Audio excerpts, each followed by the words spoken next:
gloire des rois, c'est de sonder les choses. Béni soit l'Éternel de ce qui nous fait grâce encore aujourd'hui, d'entendre sa parole et de faire ainsi de nous des hommes et des femmes avertis.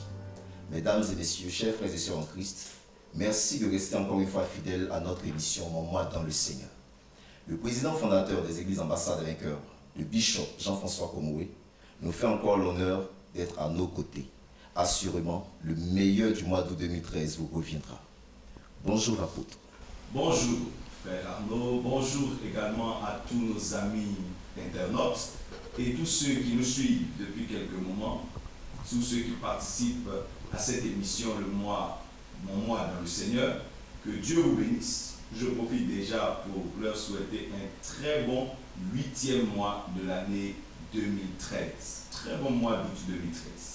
Merci apôtre, et c'est pour nous une très grande joie d'être à vos côtés. Également. Le mois de juillet s'achève à peine. Pouvons-nous avoir quelques impressions en tant que serviteurs de Dieu? Nous rendons grâce à Dieu pour ce 7e mois de juillet qui prend fin. Nous, Ambassade des Vainqueurs, nous avions annoncé que le mois de juillet 2013 serait un mois de bonnes œuvres, bis, un mois de bénédiction. Et nous avons enregistré toutes sortes de miracles, toutes sortes de témoignages. Nous avons eu, par exemple, des témoignages d'ouverture, de bénédiction financière.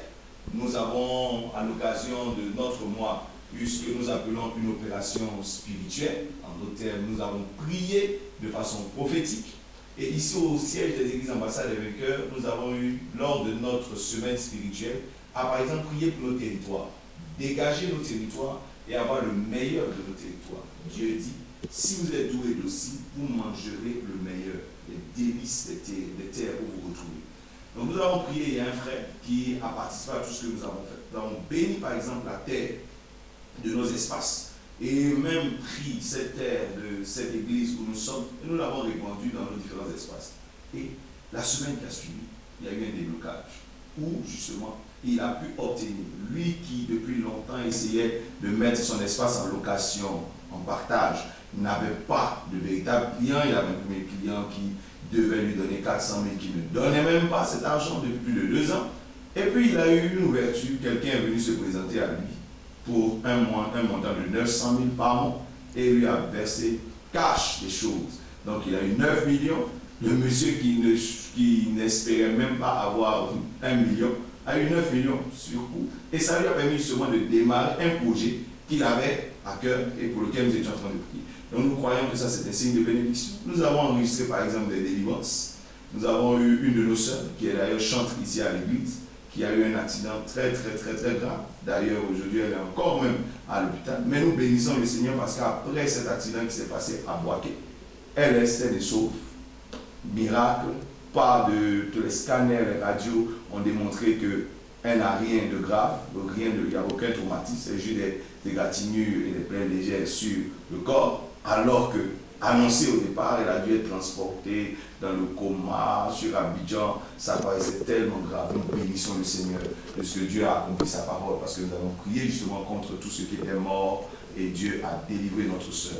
Nous bénissons le Seigneur pour notre frère Oscar, qui est en France à présent, qui est en train de rechercher une bourse d'études depuis très longtemps. Ça fait près d'1 an qu'il était en train de courir derrière cette affaire. Aujourd'hui, je vous parle, il est en France.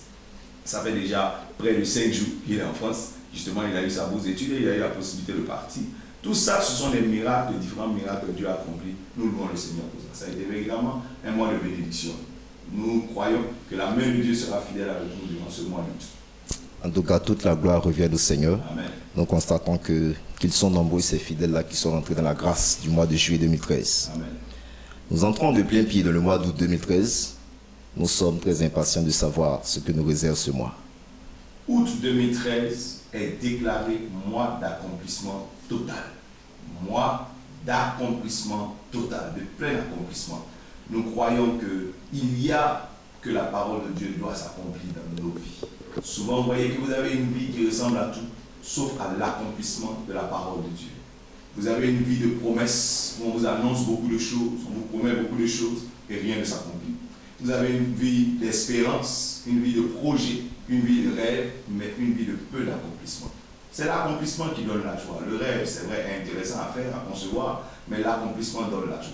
Et nous bénissons Dieu de ce que sa voix nous annonce pour ce mois de 2013, un mois d'accomplissement. Je prophétise déjà l'accomplissement dans la vie de tous ceux qui nous entendent. Qu'il y ait accomplissement dans votre mois de 2013 au nom de Jésus. Et nous sommes basés justement par inspiration biblique dans le livre de Jean, le chapitre 19. Nous voyons à partir du verset 28. Après cela, Jésus qui savait que tout était déjà consommé, dit, afin que l'écriture soit accomplie. J'ai soif. Il y avait là un vase plein de vinaigre.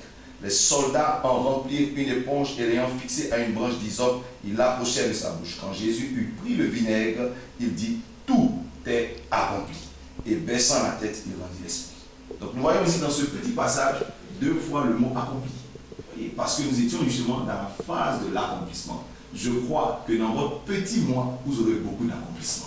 Dans ces petits 31 jours qui commencent, vous aurez beaucoup d'accomplissement. Dans ce petit passage, déjà, on voit 3 fois le mot accompli. Quand on continue le texte même, jusqu'au verset 37, il y a encore, afin que l'écriture soit accomplie. Donc nous étions vraiment dans une phase d'accomplissement. Nous croyons que c'est ce même élan, c'est dans ce même élan que l'Esprit de Dieu nous annonce quelque chose. Voyez.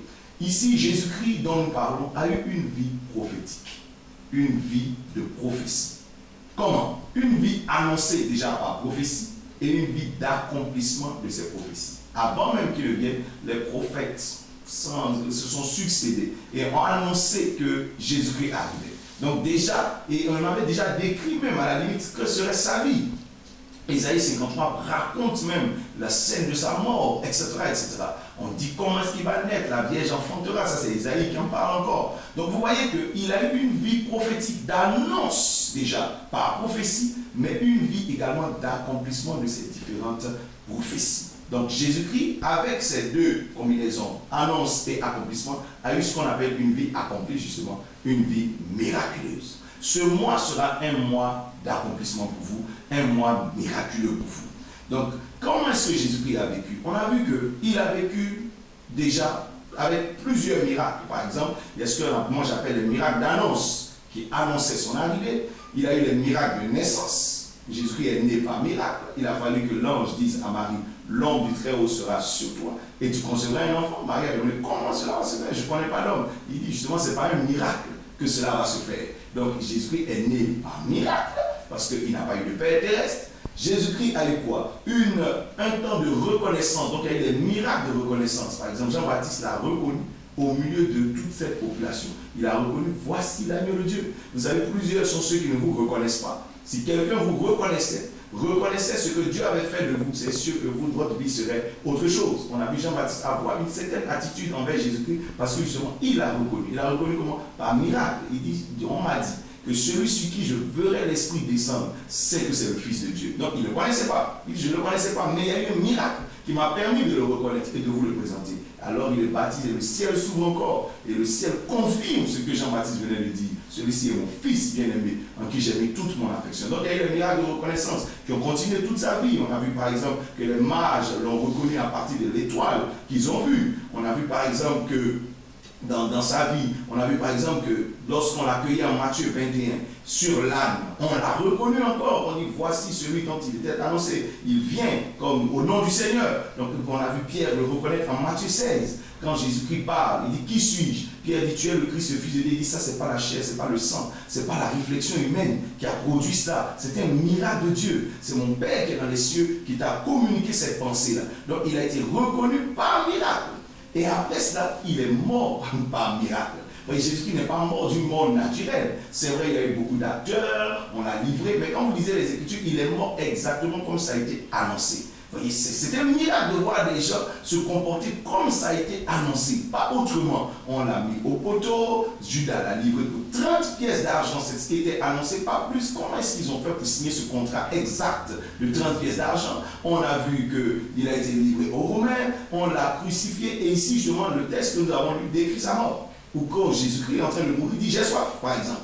Et les gens seront systématiquement chercher du vinaigre. C'est ce qui était annoncé. Il n'y avait pas autre chose. Pourquoi ils n'ont pas pris de l'eau? Pourquoi ils n'ont pas pris autre chose? Pourquoi ils n'ont pas pris du vin? Mais ils ont pris exactement du vinaigre, comme la prophétie annonçait. et il est mort exactement comme ça a été annoncé, à l'heure annoncée, le voile s'est déchiré. Donc il a eu une mort même miraculeuse. Il n'est pas mort par hasard, il n'est pas mort n'importe comment, et c'est d'ailleurs cette mort miraculeuse qui provoque aussi chez nous le miracle de la rédemption. Et il a eu la résurrection miraculeuse. Il est né, il est resté le 3e jour, personne n'a prié pour ça. Personne n'a lui imposé la main. Le 3e jour, Jésus est sorti de la tombe, mais exactement comme ça a été annoncé. 3 jours, pas 4 jours, ni 2 jours, mais 3 jours, comme il avait annoncé, ce fut un miracle encore du Saint-Esprit. Il est monté au ciel par miracle. Personne ne l'a soulevé. On l'a vu monter au ciel. Et ensuite, on a vu le Saint-Esprit descendre. Et par un miracle encore, son nom demeure jusqu'aujourd'hui. On continue de parler de lui. Vous voyez, c'est cet homme qui dit justement au moment où il en a, tout est accompli.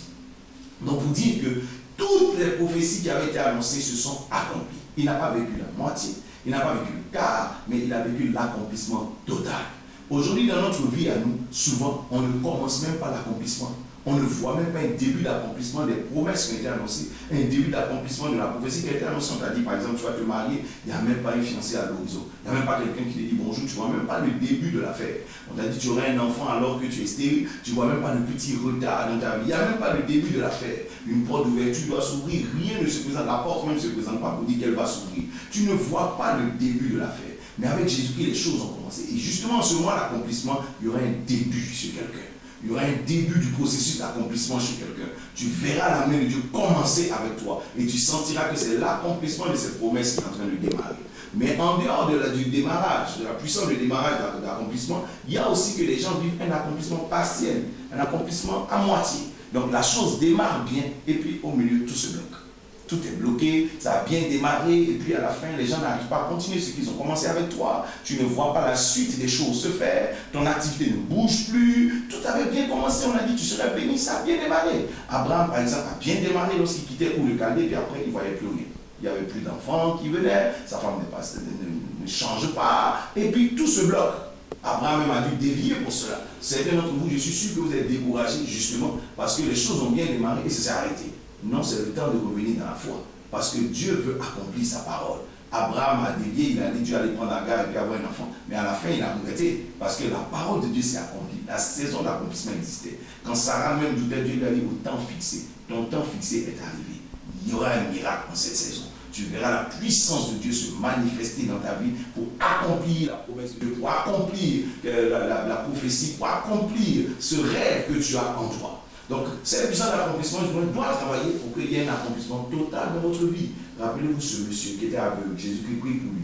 La première prière, le monsieur dit, je vois les hommes comme des arbres. Certainement chez toi, les choses ont démarré, mais tu n'arrives pas encore à voir distinctement la prophétie être devant toi.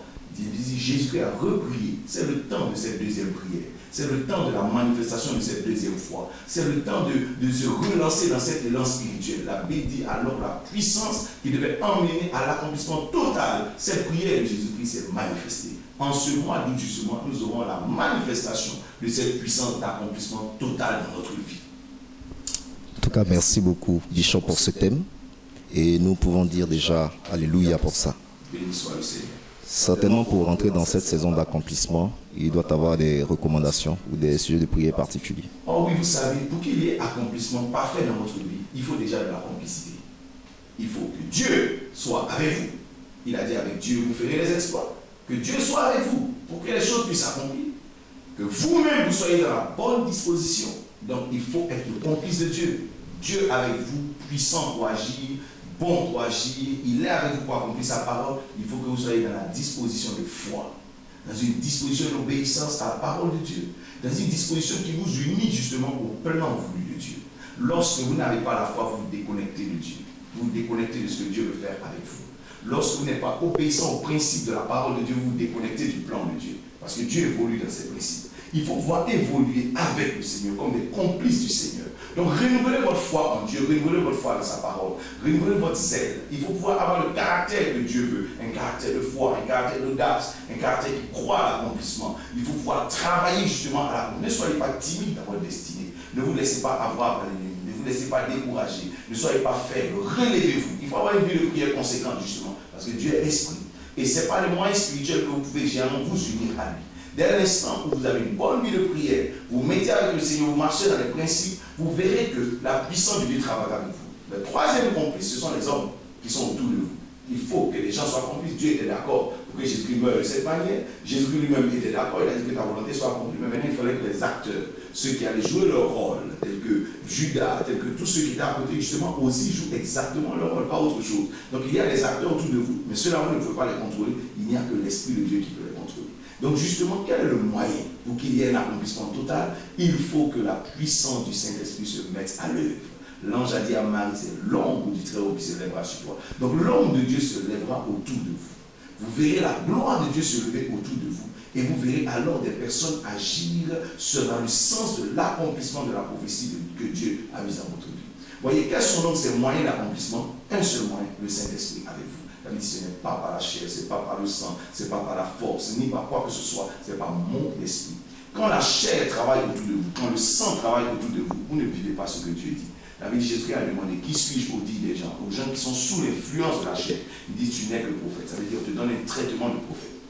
On a un comportement avec toi comme on se comporte avec les prophètes. C'est tout. On ne peut pas faire plus pour toi. Les décisions qu'on prend avec un prophète. Mais Jésus était plus qu'un prophète, il était le Fils de Dieu. Souvent, vous êtes bien plus que ce que les gens pensent. Vous êtes bien plus que ce que les gens savent. On devait vous traiter autrement. On devait vous apporter plus. On devait agir autrement avec vous. Mais les gens sont sous le contrôle de la chair et du sang. Mais lorsque Pierre s'est retrouvé sous le contrôle de l'Esprit, il a dit à Jésus, tu es le Christ, le Fils de Dieu. En d'autres termes, tu te donnais le respect qu'on donne au Christ, tu te donnais l'honneur qu'on donne au Christ, tu te donnais le zèle qu'on donne au Christ, le dévouement qu'on donne au Christ, etc., etc.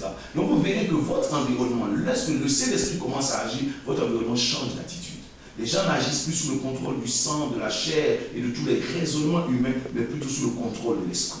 Nous rappelons la veuve de Sarepta, Élie, cette veuve dit à Élie, je n'ai que déjà un peu de nourriture pour moi et mon fils. C'est ce qu'elle a répondu d'abord lorsqu'Élie lui a dit, donne-moi à manger.